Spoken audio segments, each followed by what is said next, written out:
Alright everyone, it's time for an extra video yet again today because Rand Paul has been temporarily banned from YouTube. He's not allowed to upload anything for the next 7 days. He had a verboten opinion with regards to masks because the problem is this. YouTube bases its COVID misinformation, which usually begs a foreign state's involvement.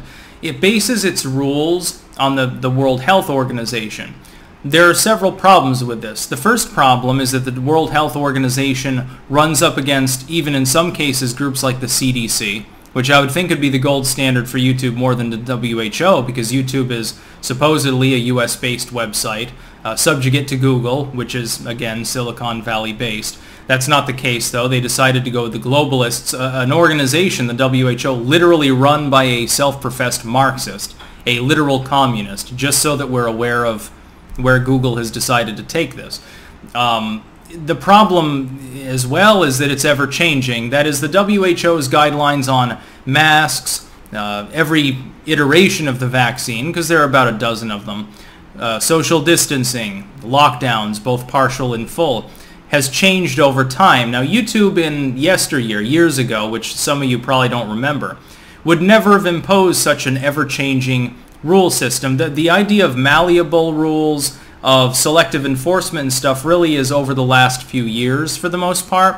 YouTube, like 10 years ago, certainly never would have even conceived of having a situation where a sitting, duly elected U.S. senator, again, YouTube is a supposedly American site, would be banned at least temporarily from the platform for questioning whether wearing a piece of cloth over one's face has a significant, insignificant, or null impact on the transmission of disease. You never would have seen that. I think that this will have a chilling effect on the platform, and this is why I encourage you to use new tech sites. This is why I use BitChute. This is why I use Odyssey. This is why I use Rumble. This is why I upload everything now on Minds as well. My hope is that Rand Paul gets in on it. I think he's already on Rumble, but there are other alternatives too. It is important that people be able to communicate to and from with elected officials.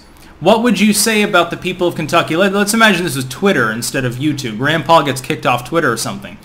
Do the people of Kentucky, therefore, have less of a say in public conversation because one of their elected representatives, one of their senators, has been kicked off of a mainline platform? Should they have less of a voice in politics, in social issues, in epidemiology? I find it especially funny because Rand Paul is literally a doctor.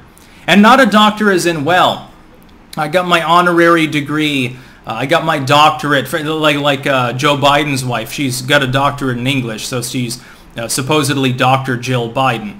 Or I got an honorary degree. You know, I'm not actually a doctor or anything, but I invented this prosthesis for 3D printing or something, and Harvard gave me an honorary degree. No, Rand Paul is a specialist. He's beyond general practitioner.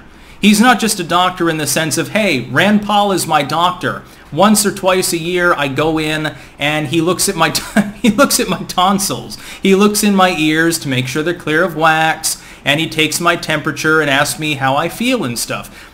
He's an eye specialist. He's an eye surgeon. He's well above and beyond like the realm of what Fauci is doing, and yet he gets silenced on the platform simply for an open-ended question with regards to masks. I find that very funny because YouTube has apparently no problem whatsoever with the portion where he says that people need to resist Faucism, resist coronatarianism, resist the masturbation tendencies, and go about their lives and use civil disobedience. That's not even why he was suspended temporarily from YouTube. It was claiming that masks are less effective than the WHO claims. But even the WHO, even the globalistic corporate entities, which is really what they are, they're money-making apparatuses, they just happen to be state co-opted. Even these groups acknowledge openly, you can read their own literature, they acknowledge that masks have a lesser impact on the transmission of COVID. Wearing a piece of paper over your face is not the end-all be-all of epidemiology. Now, this should be obvious to people who know anything whatsoever about the subject, but apparently a lot of people need a refresher course. I find it especially deranged that YouTube and similar sites make these decisions without any particular counsel whatsoever from anyone within the realm of medicine. including, again, ironically, people like Rand Paul. Now, they make that decision based on what stockholders tell them to do, what corporations that brand on their sites and take out ads do. That's where that decision is coming from. A group of medical doctors was not consulted, it seems, by YouTube, by Susan Wojcicki, with regards to the rules on COVID misinfo. Again, a propagandistic term that begs the question, are you insinuating that Russia or China or some other group is responsible? I will note as well, none of these sites seem to have a problem with Xinhua News or similar groups from China peddling literal disinfo on their sites. Xinhua News, 3 days ago on Twitter, had a post that they made claiming that a cholesterol-lowering drug could prevent significant problems from COVID. That if you got coronavirus, you could take some cholesterol-lowering drug, and it was indicated as lowering the death rate, probably preventing symptoms. That's not currently, as far as I know, something that the WHO is talking about, something that they accept as canonical medical practice. Why is it that they haven't been banned? Why is it that Rand Paul, of all people, the only sane man in the Senate practically, gets banned off of the platform, and other people get silenced as well for saying similar things, and yet you have explicit, in some cases, foreign state misinformation, and it's not punished? Xinhua News is on YouTube. They have a channel there. I can't remember the exact moniker that they go under, but it's the same exact thing. Essentially the video form of the posts that you see on Twitter as well. I think they're on Facebook. None of these groups have gone after them. Nothing is done when they say things that are blatantly false. If Xinhua News says, well, Fort Derrick is the actual origin of the coronavirus pandemic, even though we know that that's not the case, we're aware that that's not true, and it came from either a wet market or a virology lab in Wuhan, the latter being more likely, nothing is done. But Rand Paul, ever suffering as he is, gets silenced despite being a legitimate, accredited, mainstream Duke University graduate with a literal PhD, specialist in medicine. His word is not considered to be valid because he happens to deviate from other doctors that comprise the WHO. Some of these people have degrees from third world countries, the people that are milling about at the WHO. Their word is apparently considered by a U.S. tech firm to be better than Rand Paul's word. I find that quite chilling. I find it quite shocking that anyone deals with this horseshit.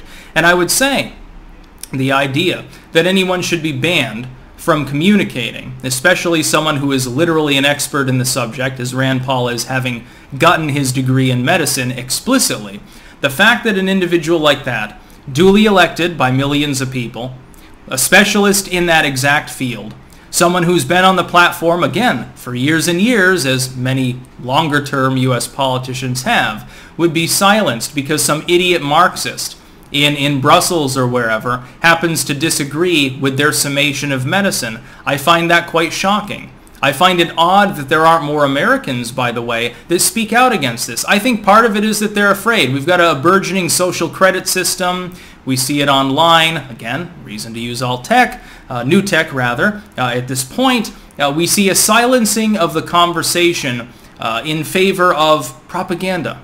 And that's really what it boils down to. I don't care if Rand Paul comes out tomorrow and says, hey, you know what? Acupuncture can probably cure diseases. Who cares? That's also what YouTube was built on. The weird side of YouTube with regards to medicine especially was outsizedly important not that long ago. Nobody considered it a threat. You had videos on YouTube. Medical misinformation only applying to COVID can get you banned. What about medical misinformation with regards to the plague, impotence, anything else under the sun? Dude, you can find 1,000 channels just stationed in West Africa on YouTube where people will give you voodoo cures for literally every ailment under the sun. Hey, you've got cancer? Rub a mango on the tumor. Hey, you've got AIDS? Cut your toe off.